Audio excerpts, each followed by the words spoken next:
Hello friends, welcome back to my channel Shikshastic. Friends, facts on Uttarakhand पर हमारी series चल रही है एंड काफ़ी सारे जो टॉपिक है वो अब तक हम कवर कर चुके हैं। जिन्होंने अभी तक वीडियोस नहीं देखी है सारी, तो सबके जो लिंक है वो डिस्क्रिप्शन बॉक्स में आपको दिए हुए हैं, तो वहाँ से आप डायरेक्टली जो है वीडियो में जा सकते हैं लिंक के थ्रू और वीडियोस देख सकते हैं जिस भी टॉपिक पर आपको देखनी है। तो फ्रेंड्स, आज का जो हमारा टॉपिक है वो है उत्तराखंड की जनगणना। तो 2011 के आधार पर जो भी आंकड़े जारी किए गए थे उनके बारे में आज हम बात करेंगे और कंप्लीट जो है एक स्टडी करेंगे उत्तराखंड की जो 2011 में जो जनगणना हुई थी उनके आधार पर। ये जो टॉपिक है ये इम्पॉर्टेंट इसलिए है क्योंकि प्रीवियस ईयर में भी जो क्वेश्चन पेपर आपके बने थे या जो आपके एग्जाम हुए थे उनमें इससे काफ़ी सारे क्वेश्चन आए हैं। और अभी हाल ही में जो आपका लोअर पीसीएस का प्रीलिम्स का एग्जाम हुआ था उसमें भी इससे क्वेश्चंस पूछे गए थे। ठीक है, तो इसका जो है आज हम कंपैरेटिवली जो है वो स्टडी करने वाले हैं उत्तराखंड की जनगणना का। तो वीडियो को एंड तक जरूर देखिएगा, आपको काफी मजा आने वाला है वीडियो में आज, क्योंकि काफी फैक्ट्स जो है वो मैंने आपके सामने रखे हैं 2011 के जो सेंसस है उनके आधार पर। एंड मैंने पूरी कोशिश करी है कि एक भी जो टॉपिक है मैं इसमें ना छोड़ूं, तो सारे के सारी जो फैक्ट्स हैं इससे रिलेटेड वो मैंने इसमें रखे हैं। ठीक है, तो आइए शुरू करते हैं। तो अगर हम जनगणना की बात कर रहे हैं तो पहले हम देखते हैं कि भारत की जो पहली जनगणना हुई थी वो कब हुई थी। तो भारत में जो पहली जनगणना है वो लॉर्ड मेयो के समय में, किसके समय में? लॉर्ड मेयो के समय में 1872 में हुई थी, 1872 में। ठीक है, और अगर हम पहली औपचारिक जनगणना की बात करें कि औपचारिक रूप से जनगणना कब हुई थी, तो औपचारिक रूप से जनगणना हुई थी लॉर्ड रिपन के काल में 1881 में। ठीक है, तो पहली जनगणना 1872 में और औपचारिक जनगणना की अगर हम बात करें तो 1881 में। औपचारिक जनगणना होने के बाद मतलब 1881 में औपचारिक जनगणना हो गई, उसके बाद से प्रत्येक 10 वर्ष में जो है 10 वर्ष में नियमित तौर पर जो है जनगणना होती आ रही है।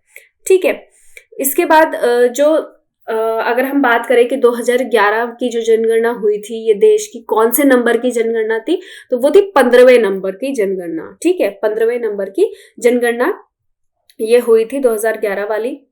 तो इसके बाद जो अगर हम इसकी तिथि की बात करें कि कब हुई थी, तो ये हुई थी इससे संदर्भित जो तिथि है तो वो रखी गई थी 1 मार्च 2011, 1 मार्च 2011। लेकिन इसके जो अंतिम आंकड़े थे वो जारी किए गए थे 31 मार्च 2011 को। ठीक है, तिथि जो रखी गई थी, जो डेट थी जनगणना की, वो कब की थी आपकी? 1 मार्च 2011। लेकिन इस जनगणना से संबंधित जो अंतिम आंकड़े रखे गए थे वो जो जारी किए गए थे वो किए गए थे 31 मार्च 2011 को। ठीक है, और अगर हम बात करें कि दिल्ली में अंतिम आंकड़े कब जारी किए गए थे, तो दिल्ली में अंतिम आंकड़े जारी किए गए थे 30 अप्रैल 2013 को, 30 अप्रैल 2013 को। तो अब हम बात करेंगे कि उत्तराखंड की जो जनगणना है 2011 वाली, उससे संबंधित जो आंकड़े हैं वो कब जारी हुए थे। तो जो प्रदेश स्तरीय जो जनगणना है उससे संबंधित आंकड़े भी कब? मई 2013 में जारी किए गए थे। ठीक है, मई 2013 में। ठीक है, अगर हम बात करें उत्तराखंड की कुल जनसंख्या का, तो उत्तराखंड की जो कुल जनसंख्या है वो कितनी है? वो है 1,86,292, 1,86,292, जो देश की जनसंख्या का कुल 0.83% है। कितना है? 0.83%। ठीक है, और देश में जो इसका स्थान है वो कितना स्थान है, कौन से नंबर पर है उत्तराखंड की जनसंख्या के? अगर हम देखें कि भारत में उत्तराखंड का कौन सा स्थान है जनसंख्या के आधार पर, तो वो 20वां स्थान है। ठीक है, ये जो फैक्ट है, ये फैक्ट्स ऑन उत्तराखंड की जो हमारी सीरीज चल रही थी कि उत्तराखंड की देश में क्या स्थिति है, उसमें मैं ये फैक्ट आपको पहले बता चुकी हूँ। तो आज थोड़ा हम डिटेलिंग देख रहे हैं उसकी। तो कुल जनसंख्या की बात हमने कर ली, देश की जनसंख्या का कुल कितना प्रतिशत है? 0.83% है। ठीक है, और देश में कौन सा स्थान है जनसंख्या के आधार पर? 20वां स्थान है। अगर अब हम डिफ्रेंशिएट करके पढ़े कि कुल जो जनसंख्या है ये 1,86,292, इसमें से पुरुष कितने हैं और महिलाएं कितनी हैं, तो उनको भी देख लेते हैं। टोटल नंबर पुरुष और महिलाओं का और उनका परसेंटेज। ठीक है, तो पुरुष के अगर हम देखें तो वो है आपकी 51,37,773, जो कि अगर हम परसेंटेज में देखें तो 50.93% है। वहीं अगर हम महिलाओं की बात करें तो उनका है 49,48,519, जो कि परसेंटेज में अगर हम देखें वो है 49.07%।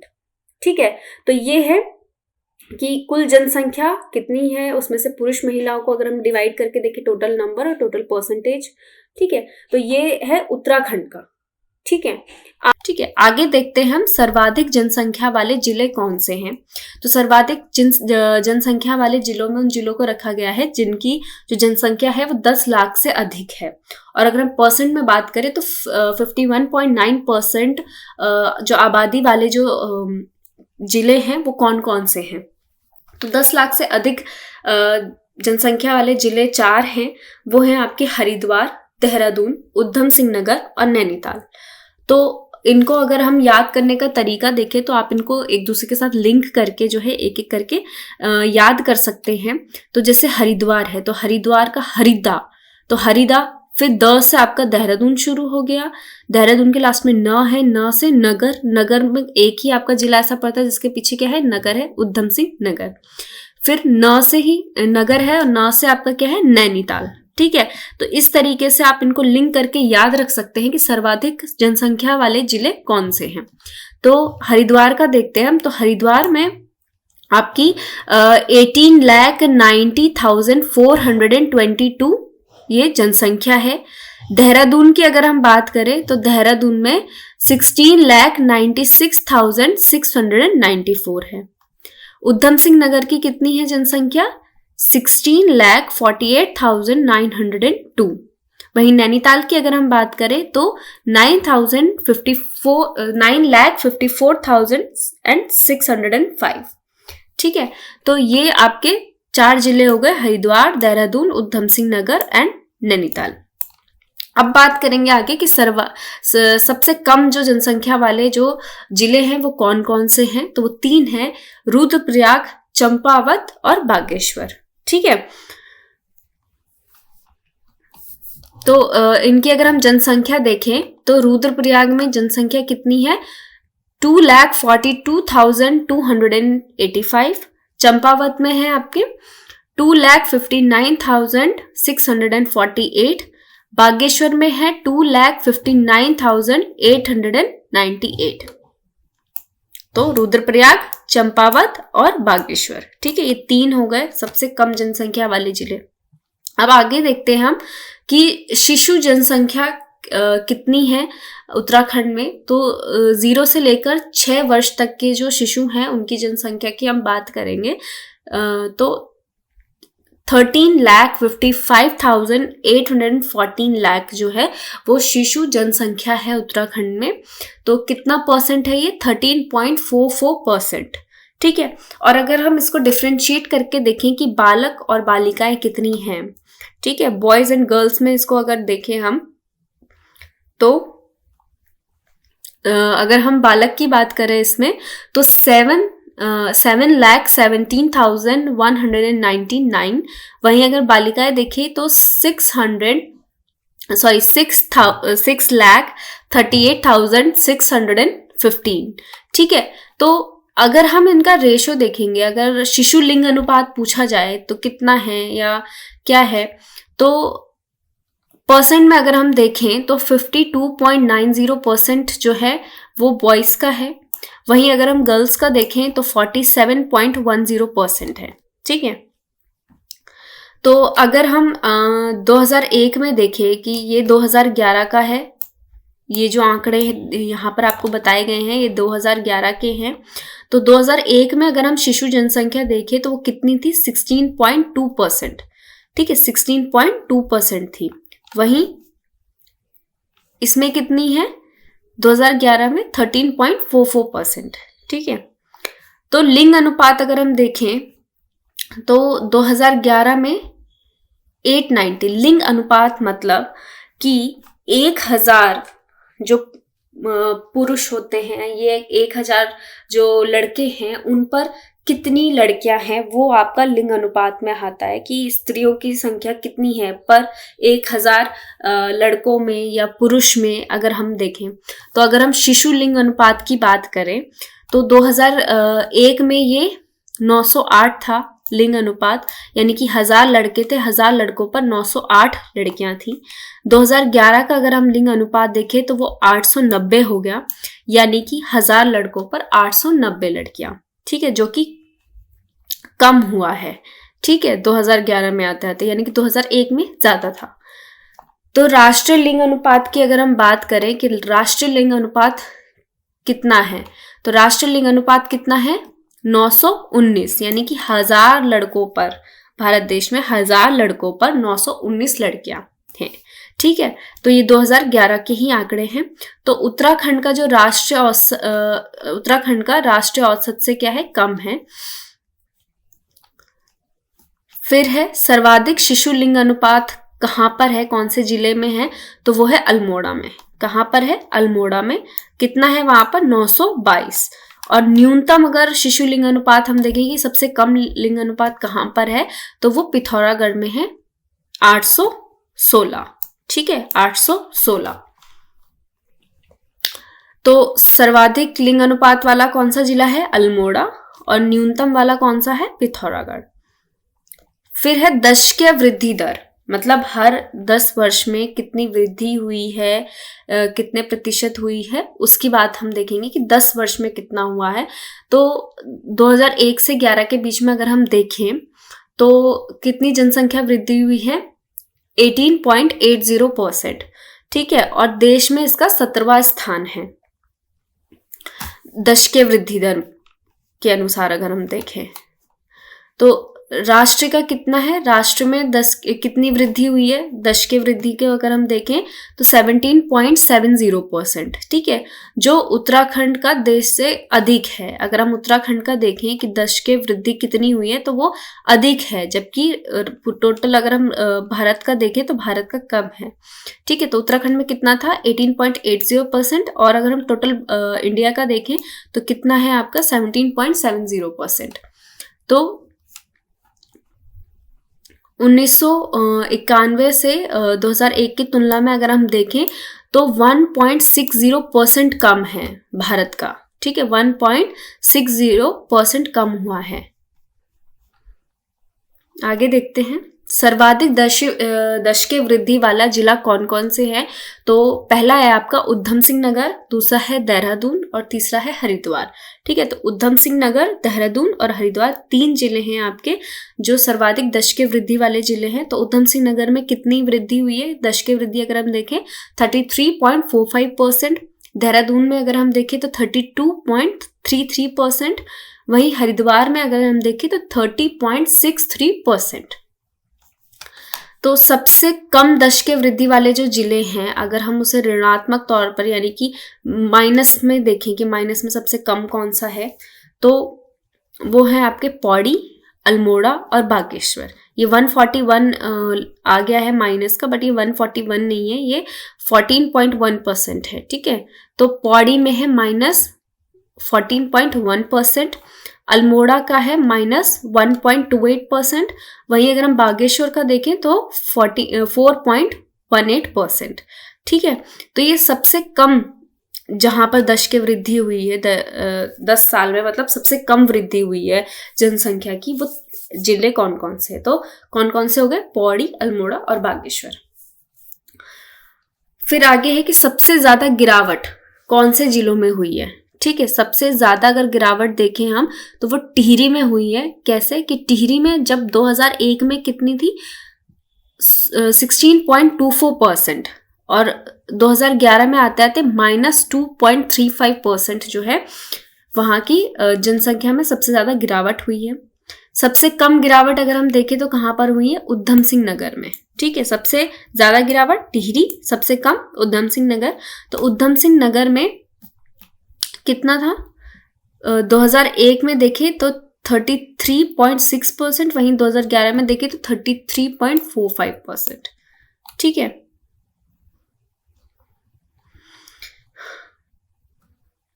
फिर आगे है जनघनत्व।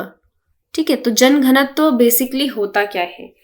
तो जनघनत्व होता है कि प्रति 1 वर्ग किलोमीटर क्षेत्र में जब निवास करने वाले जो व्यक्ति होते हैं उनकी जो एवरेज संख्या या औसत संख्या है उसको कहते हैं जनघनत्व। ठीक है, मतलब 1 वर्ग किलोमीटर में जो लोग रहते हैं उनका जब टोटल नंबर्स में से जो एवरेज निकाला जाता है उसको कहते हैं जनघनत्व। ठीक है, तो पर स्क्वायर किलोमीटर पर जो पॉपुलेशन डेंसिटी होती है उनका जब एवरेज निकाला जाता है। तो जनघनत्व अगर हम देखें 2001 से 2011 के बीच में, तो 2001 में 159 था, ठीक है, उत्तराखंड में, और 2011 में यही 189 हो गया, यानी कि 30 बढ़ा है। ठीक है, ये जो एवरेज है। तो देश में अगर हम जनघनत्व के आधार पर देखें तो देश में उत्तराखंड का जनघनत्व के आधार पर 25वां स्थान है। कितना है? 25वां स्थान। ठीक है, सर्वाधिक जो जनघनत्व वाले जो जिले हैं वो कौन कौन से हैं? सबसे पहले आपका हरिद्वार, उसके बाद उधम सिंह नगर, फिर देहरादून और फिर नैनीताल। तो सर्वाधिक वृद्धि हरिद्वार में हुई है, यहाँ पर 0.88 की जो है वृद्धि हुई है। ठीक है, फिर है न्यूनतम जनघनत्व वाले। तो न्यूनतम जनघनत्व वाले जो जिले हैं वो है उत्तरकाशी और चमोली। सबसे कम जो जनघनत्व है, ठीक है, तो एक तो था आपका सर्वाधिक जनघनत्व, उसके बाद था न्यूनतम। ठीक है, एक था मैक्सिमम, एक मिनिमम, और एक था सबसे कम किस में है? तो सबसे कम है अल्मोड़ा में, यहाँ पर -3 की जो है कमी आई है। तो 2011 में थे 201 और 2011 में 198। वहीं अगर हम पौड़ी की बात करें तो -2 की यहाँ पर कमी हुई है जनघनत्व में। 2001 में 131 और 2011 में 129। ठीक है, आगे चलते हैं लिंग अनुपात में। तो लिंग अनुपात की जैसे कि मैंने बात करी थी कि लिंग अनुपात क्या होता है? लिंग अनुपात है कि प्रति 1000 जो पुरुष हैं, पुरुषों पर स्त्रियों की संख्या को, प्रति 1000 पुरुषों पर स्त्रियों की संख्या को लिंग अनुपात कहते हैं। तो 2001 से 11 के बीच में अगर हम देखें तो 2001 में प्रति 1000, ठीक है, ये बात हो रही है उत्तराखंड की, कि उत्तराखंड में 2001 में कितने जो स्त्रियां थी, तो वो थी 962। ठीक है, मतलब 1000 पुरुषों पर 962 स्त्रियां। और वहीं अगर हम 2011 को देखें तो 2011 में कितना है? 1000 पुरुषों पर 963 स्त्रियां। ठीक है, वहीं अगर हम राष्ट्र में देखें तो राष्ट्र में कितना है? 943। ठीक है, 943। तो राष्ट्र से अधिक जो है अगर हम लिंग अनुपात देखें तो वो राष्ट्र में अधिक है। ठीक है, 943,000 पर। फिर राष्ट्र में अगर हम देखें कि उत्तराखंड का क्या स्थान है लिंग अनुपात में, तो 13वां स्थान है। ठीक है, लिंग अनुपात में कौन सा स्थान है? 13वां। तो सर्वाधिक लिंग अनुपात वाले कौन से जो जिले हैं उनकी बात करेंगे। तो सबसे पहले है अल्मोड़ा, फिर रुद्रप्रयाग, फिर पौड़ी और फिर बागेश्वर। ठीक है, अल्मोड़ा, रुद्रप्रयाग, पौड़ी, बागेश्वर, ये 4 हैं जिनमें सबसे ज्यादा जो है लिंग अनुपात है। तो इन चारों को किस आधार पर रखा गया है? कि जो औसत राष्ट्रीय है, तो राष्ट्रीय की जो औसत है उससे अधिक। ठीक है, तो किस किस में है?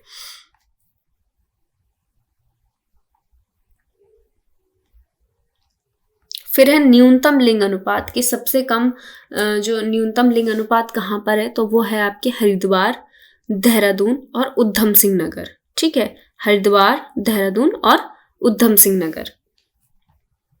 फिर है लिंग अनुपात में सर्वाधिक वृद्धि कहाँ पर हुई है? तो वो टिहरी में हुई है। ठीक है, कैसे? टिहरी में 2001 में 1049 और 2011 में 1078। तो सबसे ज्यादा वृद्धि कहाँ पर हुई है? टिहरी में।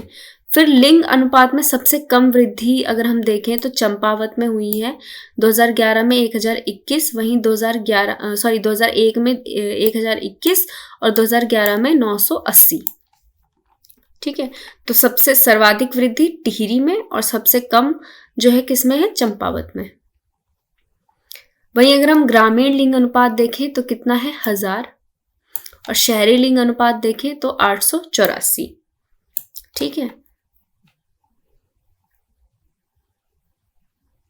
फिर है साक्षरता दर। अगर हम साक्षरता दर की बात करें कि 2011 में साक्षरता दर क्या थी और देश में जो है उत्तराखंड का कौन सा स्थान है साक्षरता के आधार पर, तो 78.82% जो है ये साक्षरता दर है उत्तराखंड की, और देश में 17वें स्थान पर है। ठीक है, 17th जो है स्टेज पर है उत्तराखंड साक्षरता में। और अगर हम राष्ट्रीय दर की बात करें कि राष्ट्रीय दर टोटल कितनी है, तो राष्ट्रीय दर है 73.0%। अगर हम डिफ्रेंशिएट करके देखें कि उत्तराखंड में पुरुष और महिला साक्षरता कितनी है, तो पुरुष साक्षरता है आपकी 87.4%। कितनी है? 87.4%। जो देश में अगर हम पुरुष साक्षरता का देखें उत्तराखंड का, तो देश में इनका 13वां स्थान है। ठीक है, पुरुष साक्षरता में। वहीं अगर हम महिला साक्षरता की बात करें तो कितनी है उत्तराखंड में? 70.0%। जो देश में कौन से नंबर पर है महिला साक्षरता में उत्तराखंड?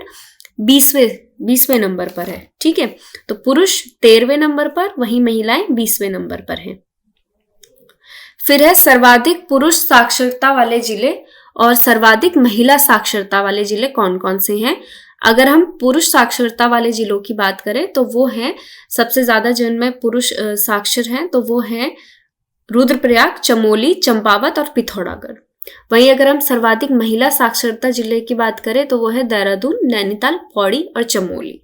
ठीक है, तो इनके परसेंट भी यहाँ पर दिए गए हैं। तो रुद्रप्रयाग में कितने हैं? 93.90%, चमोली में है 93.40%, चंपावत में है 91.61%, पिथौरागढ़ में है 92.75%।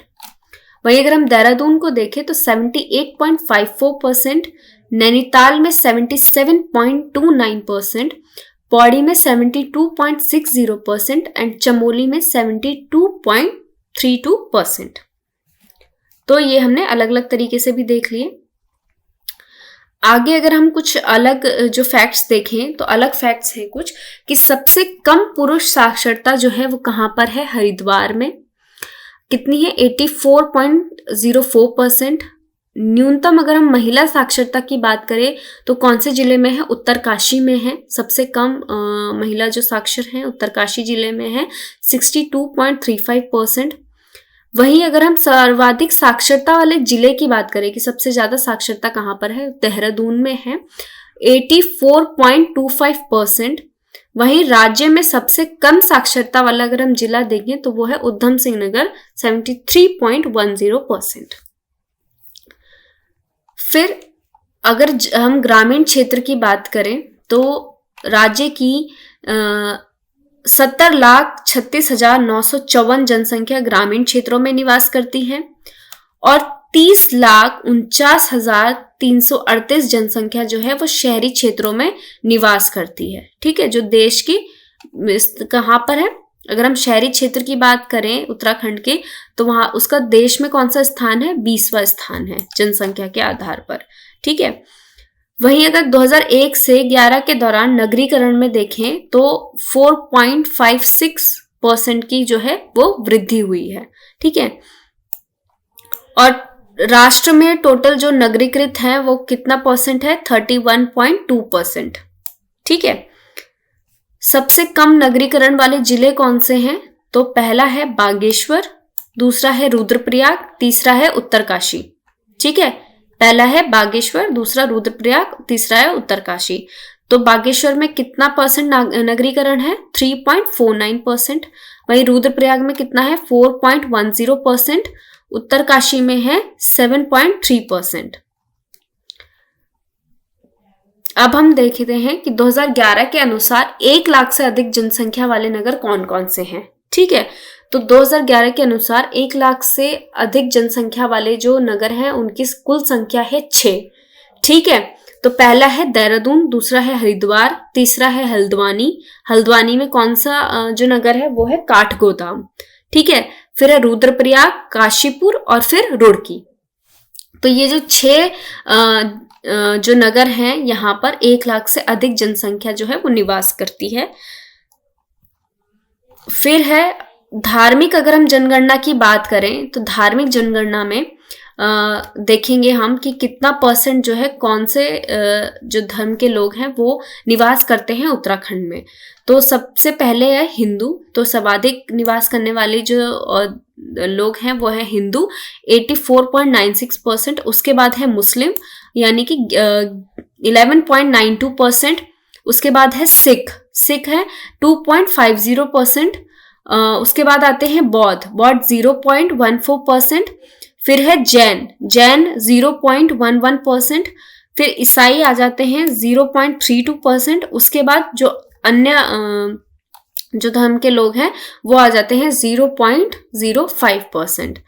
तो ये हमने बात करें टोटल फैक्ट्स जो है उत्तराखंड के रिलेटेड, किससे, जनगणना से संबंधित जो भी फैक्ट्स हैं उनके बारे में आज हमने बात करी। तो कौन कौन से हैं, साक्षरता के आधार पर हमने देखा, देश में उसका कौन सा स्थान है हमने वो देखा। तो सारे जितने भी टोटल फैक्ट्स थे वो सब मैंने आपके सामने रख दिए हैं। आई होप ये आपके लिए बहुत ही हेल्पफुल होंगे। तो आप अच्छे से पढ़ाई कीजिए क्योंकि जल्द ही एग्ज़ाम भी होने वाला है। तो ऑल द बेस्ट एंड इसी तरीके से वीडियोस देखते रहिए और आगे भी जो है अलग अलग कंटेंट जो है मैं वो आपके सामने लेके आऊँगी। Thank you all of you.